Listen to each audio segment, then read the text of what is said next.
یہ کہانی ایک چھوٹے سے گاؤں کی ہے جہاں لوگ سادہ زندگی گزارتے تھے اور ایک دوسرے کی مدد کرنا اپنا فرض سمجھتے تھے۔ گاؤں میں ایک بزرگ حکیم رہا کرتے تھے جن کا نام حکیم عبد الرحمن تھا۔ وہ طب کے بارے میں بہت علم رکھتے تھے اور گاؤں والوں کا مفت علاج کیا کرتے تھے۔ ان کی خاص بات یہ تھی کہ وہ ہمیشہ قدرتی اور دیسی نسخے استعمال کرتے اور کیمیائی دوائیوں سے دور رہنے کی تلقین کرتے۔ ان کے پاس ایک خاص نسخہ تھا جو گرمیوں میں لوگوں کو لو لگنے سے بچاتا تھا۔ یہ نسخہ تھا پودینے اور لیموں کا شربت، جس میں وہ خاص مقدار میں کالا نمک اور بھنا ہوا زیرہ ملاتے تھے۔ حکیم صاحب ہمیشہ کہا کرتے کہ یہ شربت بنانے کا ایک خاص طریقہ ہے، اور اگر اس میں کوئی چیز کم زیادہ ہو گئی تو اس کا فائدہ کم ہو جاتا ہے یا پھر الٹا نقصان ہو سکتا ہے۔ گرمیوں کا موسم شروع ہوا تو سورج کی تپش بڑھنے لگی۔ گاؤں میں کئی لوگ لو لگنے کی وجہ سے بیمار پڑنے لگے۔ حکیم صاحب ہر روز اپنا شربت بناتے اور بیماروں کو پلاتے۔ چند گھونٹ پینے کے بعد ہی لوگوں کو افاقہ لگنے لگتا اور وہ بہتر محسوس کرتے۔ گاؤں کے لوگ حکیم صاحب کی عزت کرتے تھے کیونکہ ان کے نسخوں میں شفا تھی۔ ایک دن گاؤں کا ایک امیر آدمی اکرم میاں بہت شدید لو کی وجہ سے بیمار پڑ گیا۔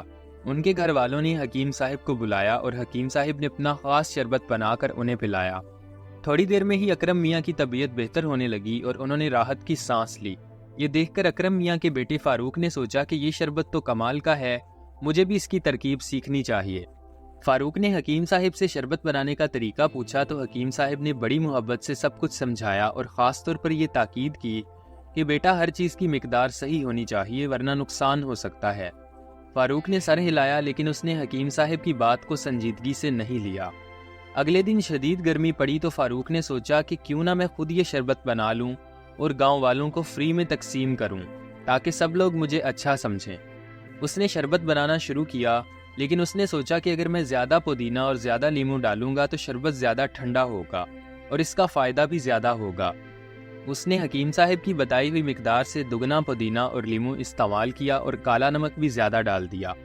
اس نے بڑے شوق سے یہ شربت گاؤں میں تقسیم کرنا شروع کیا۔ لوگوں نے خوشی سے پیا، لیکن تھوڑی دیر بعد کئی لوگوں کو معدے میں درد شروع ہو گیا۔ گاؤں میں ہنگامہ مچ گیا اور سب لوگ پریشان ہو گئے۔ کسی کو سمجھ نہیں آ رہی تھی کہ آخر کیا ہوا۔ جب حکیم صاحب کو خبر ملی تو وہ فوراً آئے اور سب لوگوں کا علاج شروع کیا۔ انہوں نے پوچھا کہ آخر یہ سب کیسے ہوا، تو لوگوں نے بتایا کہ فاروق نے سب کو آپ کا شربت پلایا تھا۔ حکیم صاحب نے فاروق سے پوچھا کہ تم نے کیسے بنایا تھا، تو فاروق نے سارا قصہ سنایا۔ حکیم صاحب نے بڑے پیار سے فاروق کو سمجھایا کہ بیٹا میں نے تمہیں کہا تھا کہ ہر چیز کی صحیح مقدار ضروری ہے۔ طب کی دنیا میں توازن اہم ہے، کوئی بھی چیز اگر حد سے زیادہ استعمال کی جائے تو زہر بن جاتی ہے۔ تم نے اچھا کام کرنے کی نیت سے یہ کام کیا، لیکن سمجھ کے بغیر کوئی بھی کام کرنا خطرناک ہوتا ہے۔ فاروق کو اپنی غلطی کا احساس ہوا۔ اس نے حکیم صاحب سے معافی مانگی اور گاؤں والوں سے معذرت کی۔ اس نے کہا میں نے اپنی عقل سے کام نہیں لیا اور حکیم صاحب کی ہدایات کو سنجیدگی سے نہیں لیا، یہ میری اپنی غلطی تھی۔ اس واقعے کے بعد حکیم صاحب نے گاؤں میں خاص بیٹھک کا اہتمام کیا، جہاں انہوں نے سب لوگوں کو جمع کیا اور انہیں سمجھایا کہ دیکھو قدرتی نسخے بہت فائدہ مند ہیں، لیکن ان کا استعمال بھی صحیح طریقے سے ہونا چاہیے۔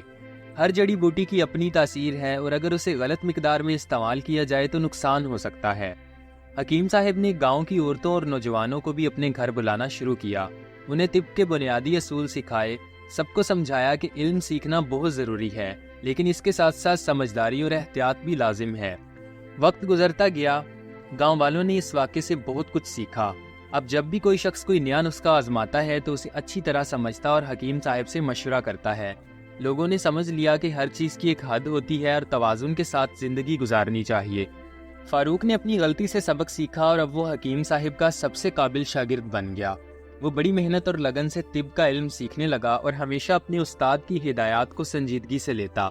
اس نے اپنے آپ کو عاجزی اور انکساری سے نوازا اور کبھی بھی کوئی کام جلد بازی میں نہیں کیا۔ گاؤں کے بچوں کو بھی یہ بات اچھی طرح سمجھ آ گئی تھی کہ بڑوں کی بات ماننا اور ان کی ہدایات پر عمل کرنا کتنا ضروری ہے۔ انہوں نے یہ بھی سیکھا کہ نیک نیتی کافی نہیں ہے، بلکہ صحیح علم اور سمجھ بوجھ کے ساتھ ہر کام کرنا چاہیے۔ حکیم صاحب کے شربت کی کہانی گاؤں میں مثال بن گئی۔ یہ ایک شربت نہیں رہا بلکہ سمجھداری، احتیاط اور توازن کی علامت بن گیا۔ گاؤں والے اکثر اس واقعے کو یاد کرتے ہیں اور اپنے بچوں کو یہ کہانی سناتے ہیں کہ زندگی میں ہر کام احتیاط اور سمجھ بوجھ سے کرنا چاہیے۔